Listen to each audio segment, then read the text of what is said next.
Kenya's failure to effectively combat illicit financial flows has resulted in the country being added to the Financial Action Task Force grey list once again.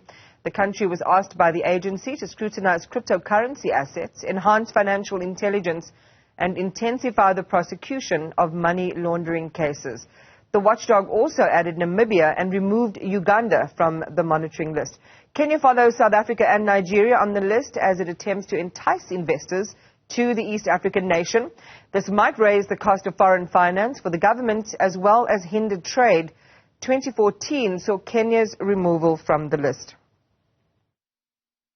One of them, for example, is cryptocurrencies. You need some regulatory environment around cryptocurrencies. For example, our Financial Service Conduct Authority has started registering exchanges and providers as financial service providers.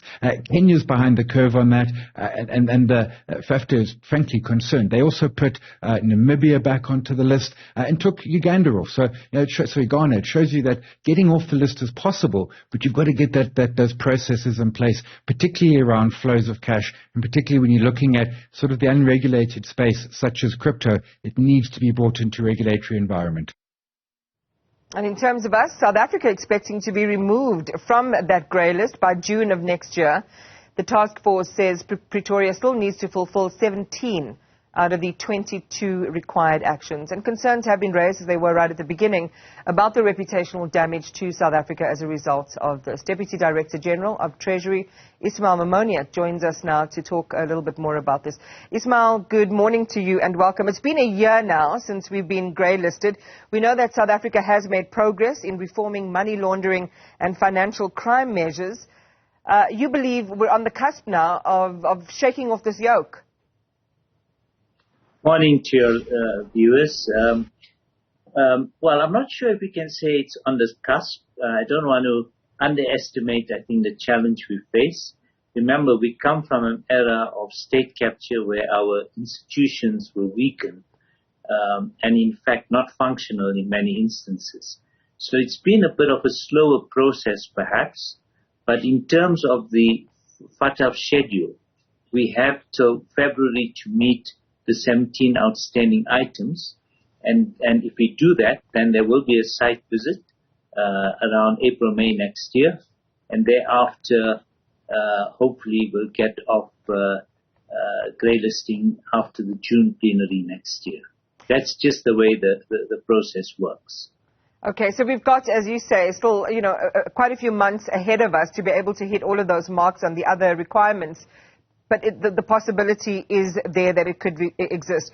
So part of it, you talked about FATF and the list of requirements that they had. Part of what they asked and what they focused on was around state capture and bringing those implicated to book. What updates can you share in just a snapshot for our viewers of progress that South Africa's made in that regard? Okay, FATF doesn't look at state capture in a direct way.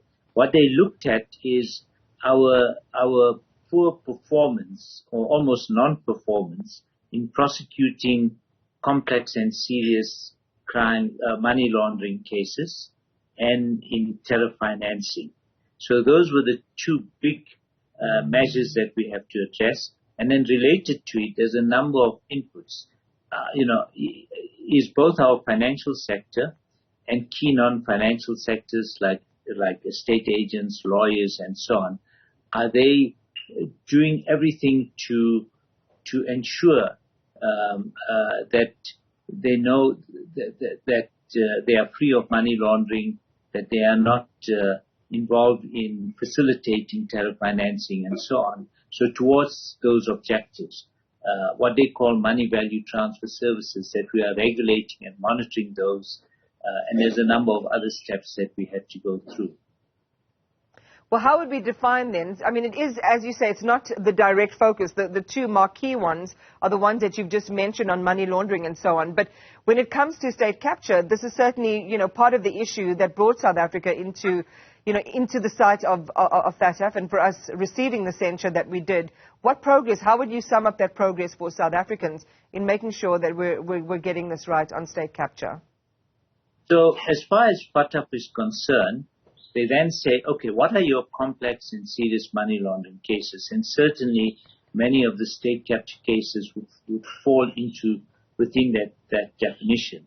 And then the issue is, are you investigating those? Are those investigations leading to prosecutions?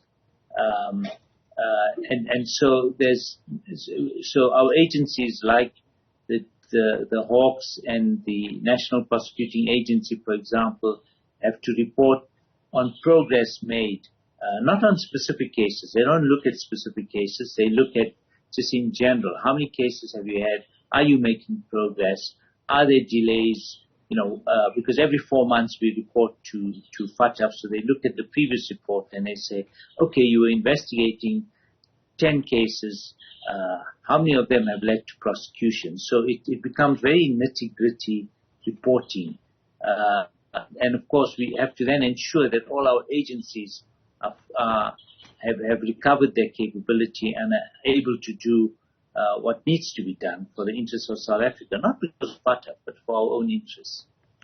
So we've completed 5 of the 22 actions that are required, and from what we understand, good progress on 15 of the remaining 17. Just give us a sense, Ismail, of the work that would have been done to accomplish that. Okay, so there's 2 parts to the grey listing. The first part is what they call technical compliance. It looked at our legal framework. Are our laws up to speed? Are they able to deal with financial syndicates? Are they able to deal with terror financing? Are they able to deal with complex money laundering, which involves syndicates? And I think what was clear was we were deficient in 20 of the 40 FATF standards. By passing 2 acts of Parliament in 2022, and they were signed off at the end of 2022 and beginning of last year, we've now deemed to comply with 15 of the 20.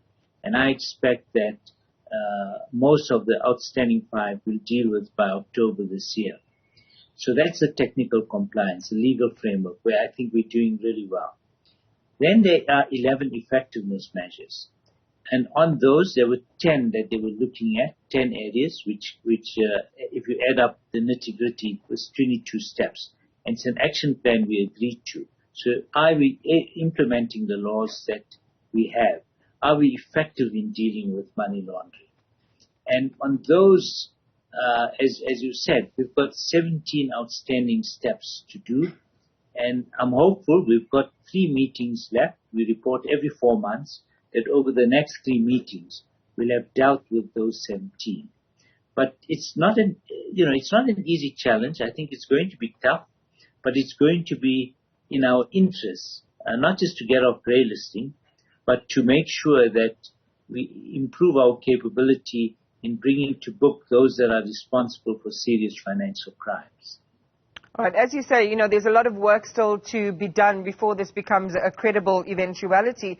Remember, when we approached the concept of grey listing for South Africa, we talked about a number of adverse impacts it could have: less FDI, higher cost of borrowing, and so on. The cost of business also goes up, and we've seen anecdotal evidence, in the economy of this happening.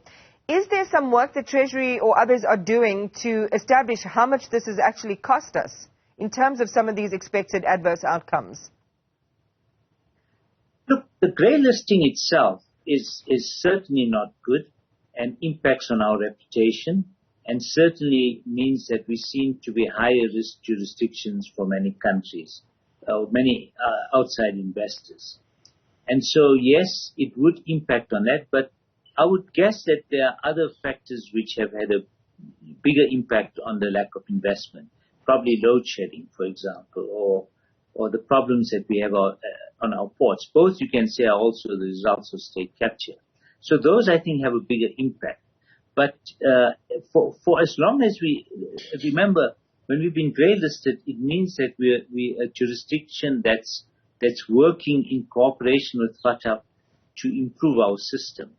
And the point is that if we remain there, it will certainly continue to have negative impact. But to the extent that we seem to be addressing it, I think we can hold off on any negative impact to a large extent. But, we can't rest on our laurels. If we're there after June next year, I think we'll begin to see more negative implications.